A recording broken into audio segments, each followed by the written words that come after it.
Depreciation calculate ചെയ്യുന്നതിനുള്ള next മെത്തേഡാണ് depreciation fund method. ഇതിനെ സിങ്കിങ് ഫണ്ട് മെത്തേഡ് എന്നും ഡിപ്രീസിയേഷൻ റിസർവ് മെത്തേഡ് എന്നും വിളിക്കുന്നു. ഡിപ്രീസിയേഷൻ ഫണ്ട് മെത്തേഡിൽ പ്രധാനമായിട്ടും ചെയ്യുന്നത് ഡിപ്രീസിയേഷൻ എമൗണ്ട്, അതായത് ഓരോ വർഷവും അസറ്റിന്മേൽ ഈടാക്കുന്ന ഡിപ്രീസിയേഷൻ ഒരു ഇൻവെസ്റ്റ്മെൻറ്റാക്കി കൺവേർട്ട് ചെയ്തിട്ട് അതിന്മേലൊരു ഇൻട്രസ്റ്റും കൂടെ ഏൺ ചെയ്യുന്ന രീതിയാണ് ഡിപ്രീസിയേഷൻ ഫണ്ട് മെത്തേഡ്. നമുക്കറിയാം, ഡിപ്രീസിയേഷൻ എന്ന് പറയുന്ന ഒരു ഇമാജിനറി എക്സ്പെൻസ് ആണ്. ഡിപ്രീസിയേഷൻ എന്ന എക്സ്പെൻസിൻ്റെ ഔട്ട്ഫ്ലോ ബിസിനസ്സിൽ നടക്കുന്നില്ല. ഇപ്പോൾ മറ്റുള്ള എക്സ്പെൻസ്, ഇപ്പോൾ ഒരു സാലറി ആണെങ്കിൽ അല്ലെങ്കിൽ റെൻ്റൊക്കെ ആണെങ്കിൽ എന്താണ്, അതിൻ്റെ ഔട്ട്ഫ്ലോ അതാത് പീരീഡിൽ കമ്പനിയിൽ നിന്ന് അല്ലെങ്കിൽ ബിസിനസ്സിൽ നിന്ന് പോകുന്നുണ്ട്. അതേസമയം ഡിപ്രീസിയേഷൻ എന്ന് പറയുന്നത് അസറ്റിന്മേൽ ഒരു ഇമാജിനറി എക്സ്പെൻസ്, ഇത്രയും കുറവ് സംഭവിക്കാം എന്നുള്ളൊരു ഇമാജിനേഷൻ്റെ പുറത്ത് എന്താണ് ഡിപ്രീസിയേഷൻ എന്നൊരു അക്കൗണ്ട് ക്രിയേറ്റ് ചെയ്യുന്നതാണ്. ശരിക്കും അതിൻ്റെ ഔട്ട്ഫ്ലോ ബിസിനസ്സിൽ നടക്കുന്നില്ല. ശരിക്കും ഇതിൻ്റെ എഫക്റ്റ് എപ്പോഴാണ് വരുന്നത്? എന്നാണോ അസറ്റിൻ്റെ ലൈഫ് അവസാനിക്കുന്നത് അന്ന് അല്ലെങ്കിൽ സെയിൽ ചെയ്യുമ്പോഴാണ് ഇതിൻ്റെ ഡിപ്രീസിയേഷൻ്റെ എഫക്റ്റ് വരുന്നത്. അല്ലാതെ ഓരോ വർഷവും ഡിപ്രീസിയേഷൻ എന്ന് പറഞ്ഞിട്ട് കമ്പനിയിൽ നിന്ന് ഒരു ഔട്ട്ഫ്ലോ ഡിപ്രീസിയേഷൻ്റെ പേരിൽ നടക്കുന്നില്ല. അതുകൊണ്ട് തന്നെ ഡിപ്രീസിയേഷൻ ഫണ്ട് മെത്തേഡിൽ ചെയ്യുന്നത് ഓരോ വർഷവും, നമുക്കറിയാം ഇപ്പോൾ ഒരു അസറ്റിൻ്റെ ലൈഫ് എന്ന് പറയുന്നത് 10 വർഷമാണ് എങ്കിൽ ഓരോ വർഷവും അതിന് ഡിപ്രീസിയേഷൻ പ്രൊവൈഡ് ചെയ്യും. ആ ഡിപ്രീസിയേഷൻ പ്രൊവൈഡ് ചെയ്യുന്നത്, ഇപ്പോൾ ഒരു ബിസിനസ്സുകാരനാണെങ്കിൽ നമുക്കറിയാം ഈ 10 വർഷം കഴിയുമ്പോൾ എന്താണ്, ഈ മെഷീനറിക്ക് അല്ലെങ്കിൽ ഈ അസറ്റിന് പകരം പുതിയൊരു അസറ്റ് നമുക്ക് വാങ്ങിക്കണം. അപ്പോൾ എന്താണ്, അന്നേരം നമുക്ക് ഫണ്ട് ആവശ്യമുണ്ട്. ഇപ്പോൾ ഈ പ്രൊവൈഡ് ചെയ്യുന്ന ഡിപ്രീസിയേഷൻ നമുക്കിത് മാറ്റി വെച്ചാൽ, അതായത് ഒരു ഫണ്ടായിട്ട് റിസർവ് ചെയ്ത്, അതിനാണ് ഡിപ്രീസിയേഷൻ ഫണ്ട്. ഇപ്പോൾ നമ്മളിപ്പോൾ ഒരു മേശയുടെ ഡ്രോയിൽ വെക്കുകയാണെങ്കിൽ എന്താണ്, അതൊരു ഡിപ്രീസിയേഷൻ, അതായത് ഇൻറ്റേർണലി കീപ്പ് ചെയ്യുന്ന ഒരു ഫണ്ടാണ് ഡിപ്രീസിയേഷൻ ഫണ്ട്. അതായത് ഡിപ്രീസിയേഷനായിട്ട് മാറ്റുന്ന എമൗണ്ട് ഒരു ഫണ്ടായിട്ട് ഇൻറ്റേർണലി ക്രിയേറ്റ് ചെയ്ത് വെച്ചാൽ എന്താണ്, ഈ 10 വർഷം കഴിയുമ്പോൾ എത്രയാണോ വെച്ചത് അത്രയും മാത്രമേ കിട്ടുകയുള്ളൂ. നമുക്കറിയാം 10 വർഷം കഴിയുമ്പോൾ ഈ മെഷീനറി വാങ്ങിക്കണമെങ്കിൽ ഇപ്പോൾ 5 ലക്ഷം രൂപയ്ക്ക് അല്ലെങ്കിൽ 10 ലക്ഷം രൂപയ്ക്ക് വാങ്ങിച്ച മെഷീനറി അല്ലെങ്കിൽ അസറ്റ് 10 വർഷം കഴിയുമ്പോൾ ആ വിലയ്ക്ക് കിട്ടണമെന്നില്ല. വില കൂടാനുള്ള ചാൻസാണ് എപ്പോഴും ഫ്യൂച്ചറിൽ ഉണ്ടായിരിക്കുന്നത്. അതുകൊണ്ട് തന്നെ ഈ കീപ്പ് ചെയ്യുന്ന ഫണ്ട് ഒരു ഇൻവെസ്റ്റ്മെൻറ്റ് നടത്തുകയാണെങ്കിൽ എന്തുകൊണ്ട് കിട്ടും, ആ ഇൻവെസ്റ്റ്മെൻറ്റിന്മേലൊരു ഇൻട്രസ്റ്റും കൂടെ കിട്ടും. ആ ഇൻട്രസ്റ്റും കൂടെ ചേർത്ത് നെക്സ്റ്റ് ഇയറിൽ വീണ്ടും ഇൻവെസ്റ്റ് ചെയ്താൽ ഈ 10 വർഷം കഴിയുമ്പോഴത്തേക്ക് അടുത്ത അസറ്റ് വാങ്ങിക്കാനുള്ള എമൗണ്ട് ഏതിൽ നിന്ന് തന്നെ ജനറേറ്റ് ചെയ്യാൻ പറ്റും, ഈ ഡിപ്രീസിയേഷനിൽ നിന്ന് തന്നെ ജനറേറ്റ് ചെയ്യാൻ സാധിക്കും. ഇതാണ് ഈ ഡിപ്രീസിയേഷൻ ഫണ്ട് മെത്തേഡ് കൊണ്ട് ഒരു ബിസിനസ് ഓണർ, അല്ലെങ്കിൽ ഇതിൻ്റെ ഈ ഒരു മെത്തേഡിൻ്റെ ലോജിക് എന്ന് പറയുന്ന ഇതാണ്. എത്രയാണോ ഡിപ്രീസിയേഷനായിട്ട് മാറ്റി വെക്കുന്നത് അതൊരു ഫണ്ടായിട്ട് ക്രിയേറ്റ് ചെയ്തുകൊണ്ട് അതിനെ ഇൻവെസ്റ്റ് ചെയ്യുകയും അതിൽ നിന്ന് ഒരു ഇൻകം ജനറേറ്റ് ചെയ്യുകയും അതുവഴി അസറ്റിൻ്റെ റീപ്ലേസ്മെൻറ്റ് ചെയ്യുകയും ചെയ്യുക. അതാണ് ഈ ഒരു മെത്തേഡിൻ്റെ ലോജിക് എന്ന് പറയുന്നത്.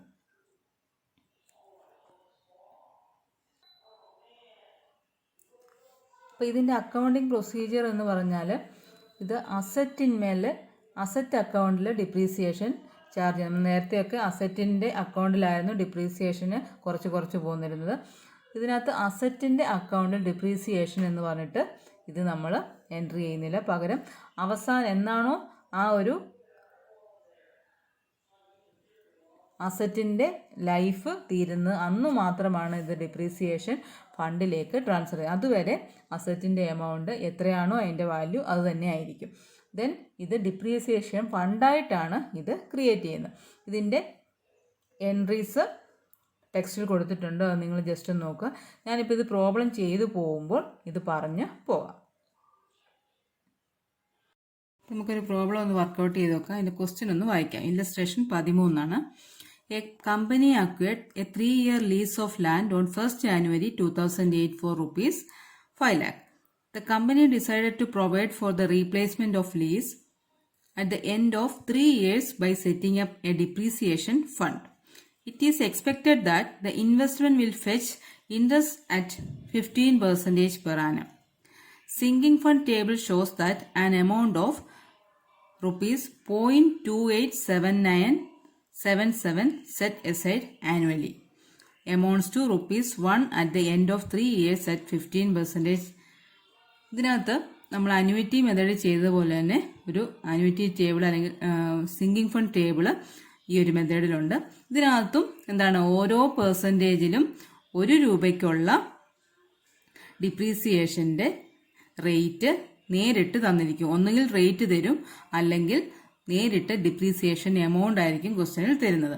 ഇതിനകത്ത് ഇപ്പോൾ റേറ്റ് ആണ് തന്നിരിക്കുന്നത്. നമുക്ക് അന്യൂറ്റി മെത്തേഡ് ചെയ്തതുപോലെ ഈ റേറ്റിനെ എത്രയാണോ അസറ്റിന്റെ ക്യാഷ് പ്രൈസ് അല്ലെങ്കിൽ ഒറിജിനൽ പ്രൈസ് അതുകൊണ്ട് മൾട്ടിപ്ലൈ ചെയ്താൽ ഡിപ്രീസിയേഷൻ എമൗണ്ട് കിട്ടും. ഇതിനകത്തും സിങ്കിങ് ഫണ്ട് ടേബിളിനകത്തെ വാല്യൂ വെച്ചിട്ടാണ് ഡിപ്രീസിയേഷൻ കണക്കാക്കുന്നത്. ഒന്നുകിൽ റേറ്റ് ആയിരിക്കും, അല്ലെങ്കിൽ നേരിട്ട് ഡിപ്രീസിയേഷൻ എമൗണ്ട് ആയിരിക്കും തന്നിരിക്കുന്നത്. അപ്പം അതൊന്ന് ശ്രദ്ധിച്ചോളുക. Then investment are to be made to the nearest rupee.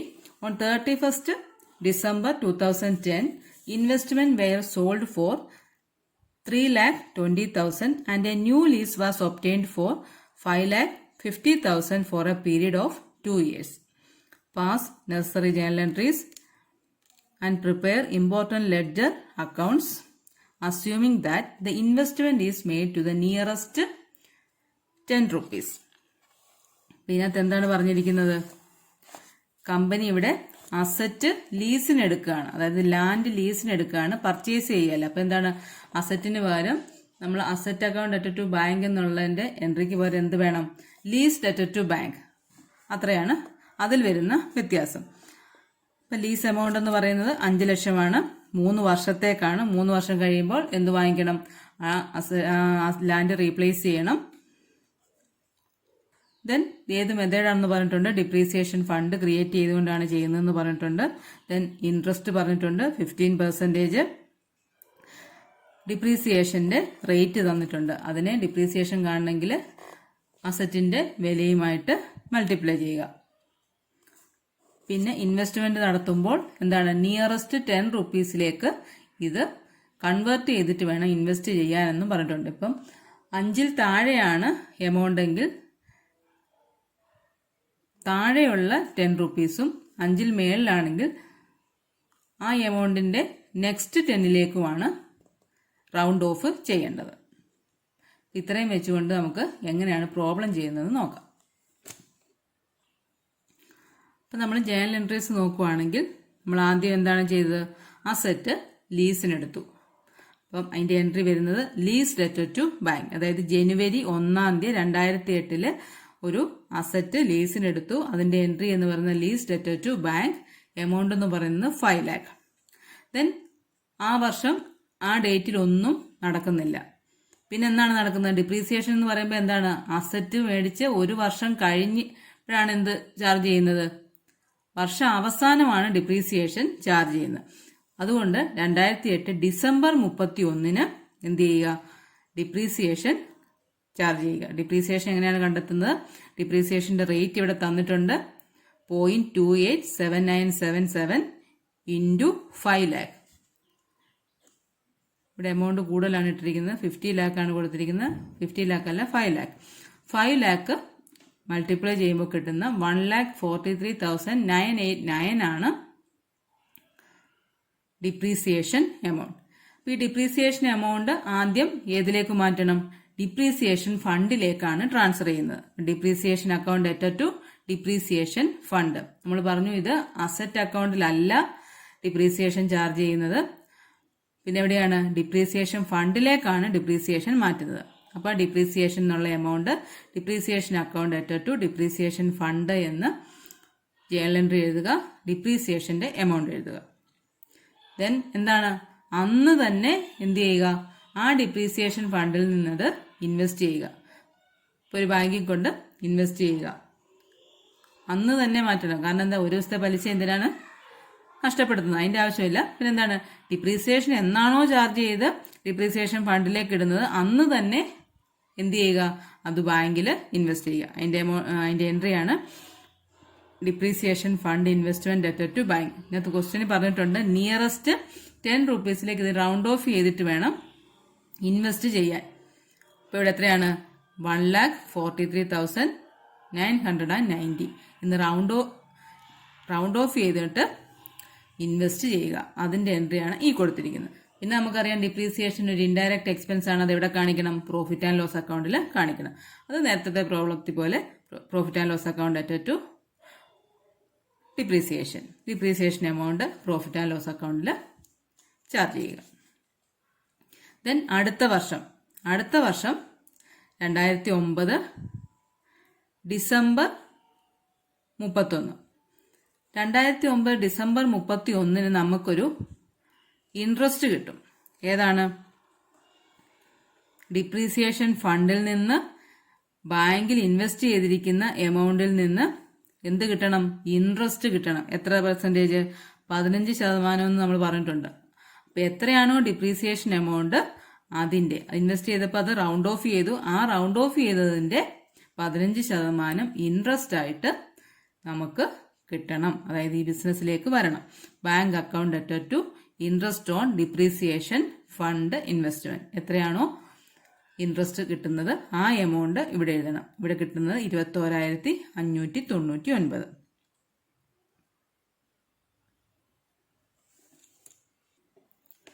Then ആ കിട്ടുന്ന ഇൻട്രസ്റ്റിനെ ഡിപ്രീസിയേഷൻ ഫണ്ടിലേക്ക് ക്രെഡിറ്റ് ചെയ്യണം. Interest on depreciation fund investment added to depreciation fund. അതായത് ആ ഇൻട്രസ്റ്റ് എമൗണ്ട് മാത്രം നമ്മൾ ഡിപ്രീസിയേഷൻ ഫണ്ടിലേക്കും കൂടെ ട്രാൻസ്ഫർ ചെയ്യണം. ദെൻ പിന്നെന്താണ്? ഈ വർഷവും എന്തുണ്ട്? ഡിപ്രീസിയേഷൻ ഉണ്ട്. ഡിപ്രീസിയേഷൻ എമൗണ്ട് എല്ലാ വർഷവും കോമൺ ആണ്. അത് നമ്മൾ നേരത്തെ കണ്ടുപിടിച്ചിട്ടുണ്ട്. അത് ഡിപ്രീസിയേഷൻ ഡെറ്റഡ് to depreciation fund. Depreciation amount മാത്രം നമ്മൾ ആദ്യത്തെ വർഷത്തിൽ ചെയ്തതുപോലെ തന്നെ ഡിപ്രീസിയേഷൻ കണ്ടുപിടിച്ച എമൗണ്ട് നമ്മൾ അസറ്റിലല്ല ചെയ്യുന്നത്, ഡിപ്രീസിയേഷൻ ഫണ്ടിലേക്കാണ് മാറ്റുന്നത്. ദെൻ പിന്നെന്താണ് ചെയ്യേണ്ടത്? ഡിപ്രീസിയേഷൻ ഫണ്ട് എടുത്തിട്ട് എവിടെ ചെയ്യണം? ഇൻവെസ്റ്റ് ചെയ്യണം അല്ലേ? ബാങ്കിൽ. ഇവിടെ ഒരു കാര്യം നമ്മൾ ശ്രദ്ധിക്കേണ്ടത്, നമ്മൾ ഇനിയും ഇൻവെസ്റ്റ് ചെയ്യുമ്പോൾ എന്തൊക്കെയാണ് ഇൻവെസ്റ്റ് ചെയ്യുന്നത്? സെക്കൻഡ് ഇയറിലെ ഡിപ്രീസിയേഷനും അതിൻ്റെ കൂടെ എന്ത് ചെയ്യണം? ഇൻട്രസ്റ്റ് കിട്ടിയതും കൂടെ ചേർത്ത് വേണം വീണ്ടും ഇൻവെസ്റ്റ് ചെയ്യാൻ. അതായത് 21,599 കിട്ടിയ ഇൻട്രസ്റ്റും ആ വർഷത്തെ ഡിപ്രീസിയേഷനായ 1,43,989 കൂടെ ചേർത്ത് നിയറസ്റ്റ് 10 റുപ്പിയിലേക്കാക്കി വീണ്ടും ബാങ്കിൽ ഇൻവെസ്റ്റ് ചെയ്യണം. അപ്പോൾ ആ എമൗണ്ട് ആണിത്. ഇത് എന്തൊക്കെയാണ്? ഇൻട്രസ്റ്റും ഡിപ്രീസിയേഷനും കൂടെ ചേർത്ത എമൗണ്ട് ആണ് അടുത്ത ഇൻവെസ്റ്റ്മെന്റ് നടത്തേണ്ടത്. Depreciation fund investment added to bank.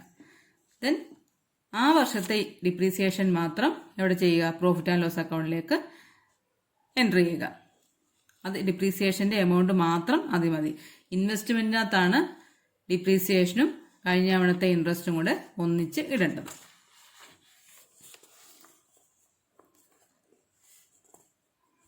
Then വീണ്ടും അടുത്ത വർഷം എന്താണ്? അടുത്ത വർഷം വീണ്ടും അതിൽ നിന്നുള്ള ഇൻട്രസ്റ്റ് ഉണ്ട്, അത് കാൽക്കുലേറ്റ് ചെയ്യുക. അപ്പം അടുത്ത തവണ നമ്മൾ ഇൻവെസ്റ്റ് ചെയ്യുമ്പോൾ എന്തൊക്കെ ശ്രദ്ധിക്കണം? അതിൻ്റെ ഇൻട്രസ്റ്റ് കാൽക്കുലേറ്റ് ചെയ്യുമ്പോൾ അതിനകത്ത് ആദ്യത്തെ ഡിപ്രീസിയേഷൻ, ദെൻ അതിൽ നിന്ന് കിട്ടിയ ഇൻട്രസ്റ്റ്,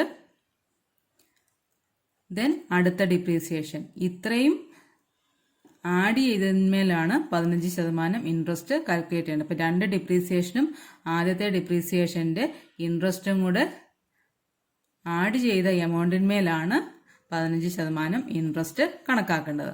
അതായിരിക്കണം ആദ്യം ഇൻട്രസ്റ്റ് ഡ്യൂ എന്നും പറഞ്ഞ് എഴുതേണ്ടത്. പിന്നെ അത് ഡിപ്രീസിയേഷൻ ഫണ്ടിലേക്ക് ട്രാൻസ്ഫർ ചെയ്യണം. ദെൻ ഡിപ്രീസിയേഷൻ്റെ എമൗണ്ട് ഡിപ്രീസിയേഷൻ ഫണ്ടിലേക്ക് എമൗണ്ട് ട്രാൻസ്ഫർ ചെയ്യുക. ദെൻ അത്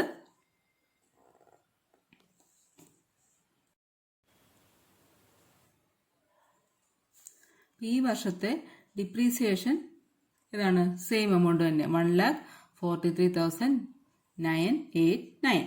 ഇതിനെ നമ്മൾ ഇനി ഇൻവെസ്റ്റ് ചെയ്യത്തില്ല. കാരണം എന്താണ്?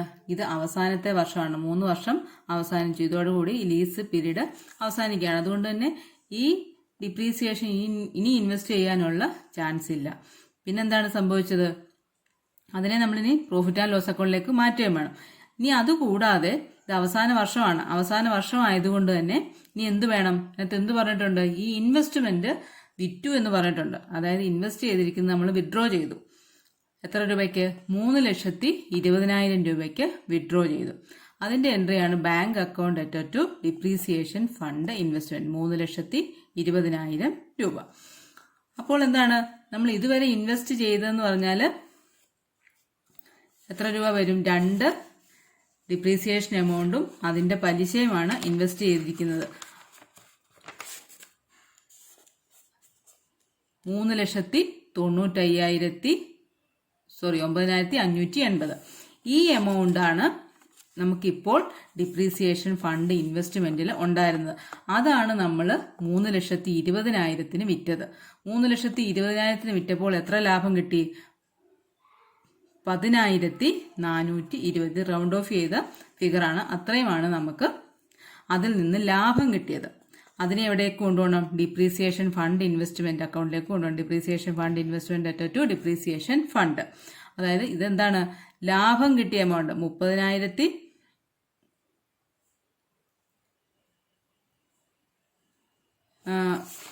3,09,580 ഇൻവെസ്റ്റ്മെന്റ് ഉണ്ടായിരുന്നത്. അത് വിഡ്രോ ചെയ്തപ്പോൾ എത്ര കിട്ടി? അല്ലെങ്കിൽ വിറ്റപ്പോൾ എത്ര കിട്ടി? ഒരു സെക്യൂരിറ്റി ഒക്കെ ആണെങ്കിൽ അത് വിറ്റപ്പം 3,20,000 കിട്ടി. ആ 3,09,580 രൂപയുടെ സാധനമാണ് 3,20,000 വിറ്റത്. അപ്പൊ എത്ര ലാഭമുണ്ട്? ഈ 10,420 ലാഭം കിട്ടി. അതിനെയാണ് ഡിപ്രീസിയേഷൻ ഫണ്ട് ഇൻവെസ്റ്റ്മെന്റിൽ നിന്ന് ട്രാൻസ്ഫർ ചെയ്ത്. ദെൻ പിന്നെ എന്ത് നടക്കും ഇവിടെ? ആ ഡിപ്രീസിയേഷൻ വേണ്ടി പ്രോഫിറ്റ് ആൻഡ് ലോസ് അക്കൗണ്ടിലേക്ക് മാറ്റിക്കൊണ്ടത് ക്ലോസ് ചെയ്യണം. അതാണ് depreciation fund debtor to profit and loss account. അതാണ് 10,423. ഇത് നമ്മൾ ഇൻവെസ്റ്റ്മെന്റ് ആകുമ്പോൾ നമ്മൾ എന്ത് ചെയ്യണമെന്ന് പറഞ്ഞിട്ടുണ്ട്? റൗണ്ട് ഓഫ് ചെയ്ത് ഇടണമെന്ന് പറഞ്ഞിട്ടുണ്ട്. ഇതാണ് കറക്റ്റ് എമൗണ്ട്. ഇത് റൗണ്ട് ഓഫ് ചെയ്ത എമൗണ്ട്. അതാണ് ആ വ്യത്യാസം വന്നിരിക്കുന്നത്. പിന്നെ എന്താണ് നമ്മൾ പറഞ്ഞത്? ഓരോ വർഷവും ഡിപ്രീസിയേഷൻ അസറ്റ് അക്കൗണ്ടിൽ ചാർജ് ചെയ്യത്തില്ല. പിന്നെന്താണ്? അവസാന വർഷം മാത്രമാണ് ഡിപ്രീസിയേഷൻ ഫണ്ട് എടുത്തുകൊണ്ട് വന്നിട്ട് ഈ അസറ്റ് അക്കൗണ്ട് ഡിസ്പോസ് ചെയ്യുന്നത്. ആ എൻട്രിയാണ് depreciation fund debtor to lease എന്ന് പറയുന്നത്. അതായത് 5,00,000 രൂപ. ഇത് അസറ്റിന്റെ വില. നമ്മൾ എന്താണ് ഇതുവരെ അസറ്റ് അക്കൗണ്ടിൽ ഒന്നും നമ്മൾ ഡിപ്രീസിയേഷൻ അഡ്ജസ്റ്റ് ചെയ്തിട്ടില്ല. അസറ്റിന്റെ വില 5,00,000 തന്നെയാണ് കിടക്കുന്നത്. അപ്പൊ അവസാന വർഷം, അതായത് ഈ വർഷം ഈ ഒരു കോൺട്രാക്ട് അവസാനിക്കുകയാണ്. അസറ്റിന്റെ വാല്യൂ അവിടെ 0 ആകും. അപ്പൊ എന്താണ്? അവസാന വർഷം ഒന്നിച്ച് ഡിപ്രീസിയേഷൻ ഫണ്ടിൽ നിന്ന് എന്തുകൊണ്ടുവരിക? ഡിപ്രീസിയേഷൻ ഇവിടെ ചാർജ് ചെയ്യുക 5,00,000 രൂപ. ആ എൻട്രിയാണ് ഈ കിടക്കുന്നത്. അടുത്ത് ഇത്രയുമാണ് അവസാന വർഷം നടക്കുന്നത്. പിന്നെന്താ പറഞ്ഞിരിക്കുന്നത്? അടുത്തൊരു ലീസ് 5,50,000 വീണ്ടും എടുക്കും. അതിനെപ്പറ്റി നമുക്ക് ഇതിനകത്ത് പ്രതിപാദിക്കേണ്ട കാര്യമില്ല. നമുക്ക് ഇത്രയാണ് ചെയ്യേണ്ടത്. ഈ ന്യൂ ലീസ് എന്ന് പറയുമ്പോൾ അതിനകത്ത് ഇതിനി പുതിയ അക്കൗണ്ടാണ്. അത് നിങ്ങൾക്ക് തൽക്കാലം ചെയ്യണ്ട. ഈ 2010 ഡിസംബർ വരെയുള്ള കാര്യമാണ് നിങ്ങൾക്ക് ചെയ്യേണ്ടത്. ഇതിന്റെ ലെഡ്ജർ നോക്കുമ്പോൾ പ്രധാനപ്പെട്ട 3 അക്കൗണ്ടാണുള്ളത്. Lease account, depreciation fund, then depreciation fund investment account. ഇങ്ങനെ 3 അക്കൗണ്ടാണ് പ്രധാനമായിട്ടും ചെയ്യേണ്ടത്. അപ്പോൾ നിങ്ങൾ മറ്റുള്ള പ്രോബ്ലത്തിൽ ചെയ്ത പോലെ ഓരോ അക്കൗണ്ട് വരച്ചിട്ട് മറ്റേത് വരയ്ക്കുക എന്നുള്ള ഇതിനകത്ത് പ്രയാസമാണ്.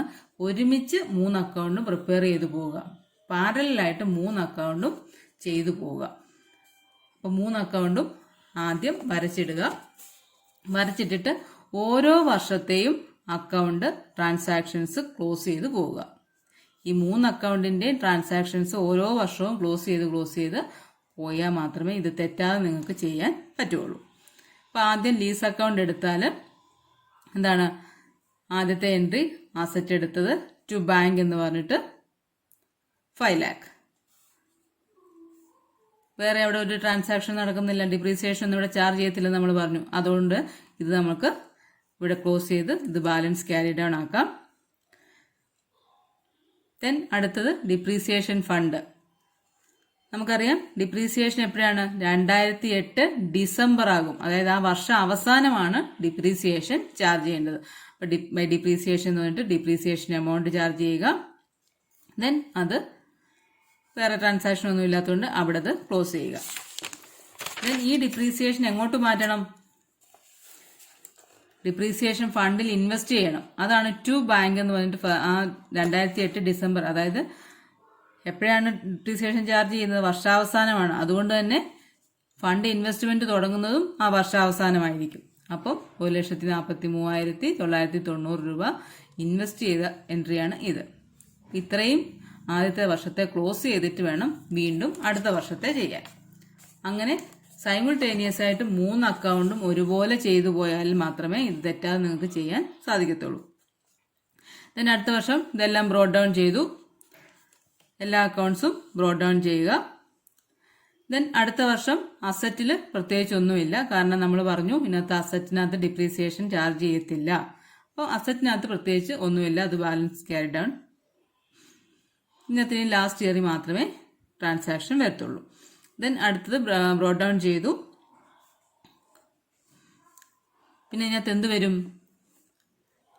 ഡിസംബർ 31 നമ്മൾ പറഞ്ഞു ആ ആദ്യം ഡിപ്രീസിയേഷൻ ഫണ്ട് എടുത്ത് ഡിപ്രീസിയേഷൻ ഫണ്ട് ഇൻവെസ്റ്റ്മെന്റിലേക്ക് ഇട്ടത്, അതിൽ നിന്നൊരു ഇൻട്രസ്റ്റ് കിട്ടും. ആ ഇൻട്രസ്റ്റ് ആണ് ഇവിടെ ഡിപ്രീസിയേഷൻ ഫണ്ടിൽ ക്രെഡിറ്റ് ചെയ്തിരിക്കുന്നത്. ഇൻട്രസ്റ്റ് കിട്ടിയത്, ആ ഇൻട്രസ്റ്റ് കിട്ടിയ എത്രയായിരുന്നു? 21,599. പിന്നെന്താണ്?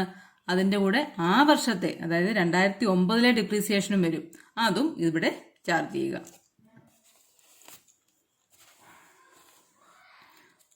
ഇത്രയാണ് ഈ ഒരു അക്കൗണ്ടിൽ ഈ വർഷം വരുന്നത്. അത് ബാലൻസ് ചെയ്യുക. ദെൻ ഡിപ്രീസിയേഷൻ ഫണ്ടിൽ അപ്പം എന്തൊക്കെ വരും? ബാലൻസ് ബ്രോഡ് ഡൗൺ ചെയ്തത് വരും. പിന്നെ ആദ്യത്തെ ഇൻവെസ്റ്റ്മെന്റിന്റെ പലിശയും രണ്ടാമത്തെ ഡിപ്രീസിയേഷൻ. അപ്പൊ ആദ്യത്തെ ഡിപ്രീസിയേഷനാണ് ഇൻവെസ്റ്റ്മെന്റ്, ആ ഇൻവെസ്റ്റ്മെന്റ് അതിന്റെ പലിശ, ദെൻ രണ്ടാമത്തെ ഡിപ്രീസിയേഷൻ എമൗണ്ട്, ഇത്രയും കൂടെ ചേർത്താണ് ഇവിടെ വരുന്നത്. ഇത്രയാണ് 3,09,580. ഇത്രയുമാണ് ഡിപ്രീസിയേഷൻ ഫണ്ട് ഇൻവെസ്റ്റ്മെന്റിലെ 2009 ബാലൻസ്. അത് ബാലൻസ് ചെയ്യുക. ബാലൻസ് ക്യാരി ഡൗൺ നെക്സ്റ്റ് ഇയറിലേക്ക് ബ്രോഡ് ഡൗൺ ചെയ്യുക. ദെൻ ലെഡ്ജർ അക്കൗണ്ടിൽ ഇനി ലാസ്റ്റ് ഇയറിലാണ് ബ്രോഡ് ഡൗൺ ചെയ്തു. നമ്മൾ പറഞ്ഞു ലാസ്റ്റ് ഇയറിൽ ഇത് എന്ത് ചെയ്യണം? ഡിപ്രീസിയേഷൻ ഫണ്ട് കൊണ്ടുവന്ന് ഇത് സെറ്റ് ഓഫ് ചെയ്യണം. അപ്പോൾ എന്താണ്? അതാണ് നമ്മൾ ആ എൻട്രി എടുത്ത് എന്തായിരുന്നു? Depreciation fund debtor to lease. അപ്പോൾ ഡിപ്രീസിയേഷൻ ഫണ്ടിൽ നിന്ന് 5 ലക്ഷം കൊണ്ടുവന്ന് ആ അസറ്റ് അവിടെ ഡിസ്പോസ് ചെയ്തു. അതാണ് ഈ എൻട്രി. അതോടെ ലീസ് അക്കൗണ്ട് ക്ലോസ് ആയി. ദെൻ അടുത്തത് ഡിപ്രീസിയേഷൻ ഫണ്ടാണ്. ഡിപ്രീസിയേഷൻ ഫണ്ടിൽ എന്താണ്?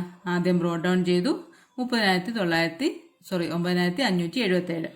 ദെൻ ഇൻട്രസ്റ്റ് നമ്മളത് ഇവിടെ കാൽക്കുലേറ്റ് ചെയ്താണ്. 2 വർഷത്തെ ഡിപ്രീസിയേഷനും അതിന്റെ പലിശയുമാണ് ഇതിനകത്ത് വരുന്നത്. പിന്നെ ആ വർഷത്തെ ഡിപ്രീസിയേഷൻ വരും. 2010 ഡിപ്രീസിയേഷനും ഇവിടെ കാണിക്കും. പിന്നെന്താ കാണിക്കും? പിന്നെ നമുക്ക് എന്ത് ഉണ്ടായി? ഒരു ഇൻവെസ്റ്റ്മെന്റ് വിറ്റതിൽ നിന്നൊരു ലാഭം കിട്ടി. ആ ലാഭവും ഇവിടെ കാണിക്കണം. പിന്നെ ഏത് വരും? അസറ്റ് റൈറ്റ് ഓഫ് ചെയ്ത എൻട്രിയുടെ അഡ്ജസ്റ്റ്മെന്റും ഇതിൽ കാണിക്കും. അതായത് depreciation fund debtor to lease അത് പോസ്റ്റ് ചെയ്യുന്നതാണ് ഇത്. അങ്ങനെ അത് ക്ലോസ് ചെയ്യുക. ദെൻ അടുത്തത് ഡിപ്രീസിയേഷൻ ഫണ്ട് ഇൻവെസ്റ്റ്മെന്റ്, അതും ബ്രോഡ് ഡൗൺ ചെയ്യുക. Then profit on sale,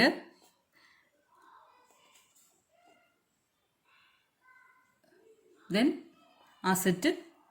investment വിറ്റ എമൗണ്ട്. ഇത്രയാണ് ഡിപ്രീസിയേഷൻ ഫണ്ട് ഇൻവെസ്റ്റ്മെന്റിൽ വരുന്നത്. അപ്പോൾ നമ്മൾ എൻട്രി നമ്മൾ ഡീറ്റെയിൽ ആയിട്ട് എക്സ്പ്ലെയിൻ ചെയ്ത് കഴിഞ്ഞു. അത് ജസ്റ്റ് പോസ്റ്റ് ചെയ്യുക എന്നുള്ളതേ ഉള്ളൂ ലെഡ്ജർ. അതുകൊണ്ടാണ് കൂടുതൽ എക്സ്പ്ലനേഷൻ ഇതിൻ്റെ അകത്ത് ആവശ്യമില്ലല്ലോ. അപ്പോൾ നിങ്ങൾ ഇതിനകത്ത് ചെയ്യേണ്ട കാര്യം, ഇതിനകത്ത് തെറ്റാൻ ചാൻസ് ഉള്ളത് കൊണ്ട് സൈമിൾട്ടേനിയസ് ആയിട്ട് 3 അക്കൗണ്ടും വരച്ചു പോവുക. ഓരോ വർഷത്തെയും ക്ലോസ് ചെയ്തിട്ട് മാത്രം അടുത്ത വർഷത്തേക്ക് പോവുക. ഇത്രയും മാത്രമാണ് ഇതിനകത്ത് ശ്രദ്ധിക്കാനുള്ളത്. ചെയ്തു നോക്കിയിട്ട് എന്തെങ്കിലും ഡൗട്ട്സ് ഉണ്ടെങ്കിൽ എന്നോട് ചോദിക്കാം.